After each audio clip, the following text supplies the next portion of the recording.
நடந்த கன்னியாகுமரி மாவட்டத்தில் ஒரு வாலிப தம்பி தன்னுடைய காலேஜ் படிப்பை முடிச்சுட்டு சென்னைக்கு வேலைக்காய் கடந்து போனார். அப்போ அவருக்கு ஒரு காலேஜில் வேலை கிடைச்சிருச்சு. அவர் டீச் பண்ற வேலையை தெரிஞ்செடுத்தார். அவருக்கு பொதுவாக கன்னியாகுமரி மாவட்டத்தில் இருக்கிற பேச்சு பார்த்தீங்கன்னா அது எல்லாருக்கும் செட் ஆக வித்தியாசமா இருக்கும். அந்த ஊர்ல மாதிரி அப்படி யாரும் அப்படி பேச முடியாது. அந்த மாதிரி அது ஒரு வித்தியாசமான பாஷை.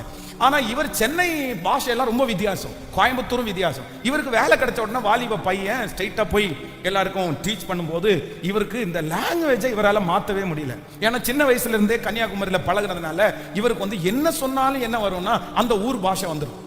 உடனே முடிச்சுட்டு போன உடனே அவர் கிளாஸ்ல இருந்து வெளியே போனா இவர் போக போகவே அந்த காலேஜ் ஸ்டூடெண்ட் பாத்தீங்கன்னா அவர் சொன்ன வார்த்தையை வச்சு கிண்டல் பண்ண ஆரம்பிச்சிட்டாங்க.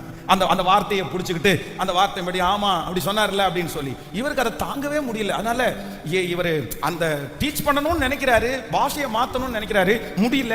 அந்த பசங்களும் ரொம்ப கிண்டல் பண்றாங்க. டீச் பண்ணுவாரு, அங்க 4 பேர் சிரிப்பானுங்க. இவரால் அந்த பாடத்தை நடத்தவே முடியாது. டெய்லி அழுதுட்டே வீட்டுக்கு வருவாராமா. ஒரு நாள் ரொம்ப முடியாம லீவ் போட்டு சரி நம்ம வேற வேலை பார்க்கலாம் அப்படின்னு சொல்லி ஒரு ஃபால் சீலிங், இந்த மாதிரி ஃபால் சீலிங் பண்ற அந்த வேலையில போயிருக்கிறாரு. போகும்போது அந்த வேலை நடந்துட்டு இருக்க அந்த ஓனர் இவன் இந்த தம்பி வேலை செய்யறத பார்த்துட்டு நீ என்ன படிச்சிருக்கேன்னு கேட்டிருக்காரு. இந்த மாதிரி நான் இந்த மாதிரி காலேஜ் டிகிரி முடிச்சேன் சார் அப்படின்னா. சரி நீ ஏன் காலேஜ் டிகிரி முடிச்சுட்டு இந்த வேலைக்கு நீ வந்திருக்கிற, இதை நீ எதுக்கு செய்யற அப்படின்னு கேட்டா இல்ல சார் நான் இந்த மாதிரி வேலைக்கு தான் வந்தேன், என்னுடைய பாஷை இப்படி இருக்கிறதுனால எல்லாரும் என்ன ரொம்ப கிண்டல் பண்ணிட்டாங்க, என்னால் அந்த வேலையை கண்டினியூ பண்ண முடியல, என்ன பண்றதுன்னு தெரியல, அதனால அந்த வேலையை செஞ்சுட்டு இருக்கிறேன்.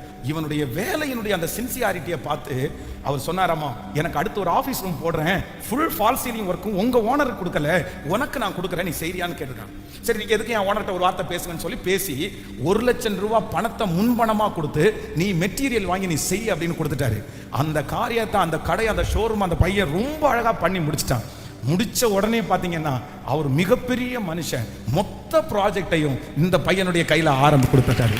இன்னைக்கு சென்னையில அவனுக்கு கீழே கிட்ட 70 பேர் வேலை செய்யறாங்க. 70 பேர். நான் நம்புறேன் பெரிய பெரிய படிச்சவங்களும் பெரிய பெரிய திறமைசாலிகளும் இருக்கும்போது சீட்டு சாதாரணமா தள்ளப்பட்ட ஒரு பிள்ளை தலை மேல விழுந்துச்சு. உங்க மேல விழாதா? உங்க மேல விழாதா? குடும்பத்தின் மேல விழாதா? சகரியா பேரிலே சீட்டு விழுமானால் வல்லமை உடையவர் எனக்கு. ஆமென்.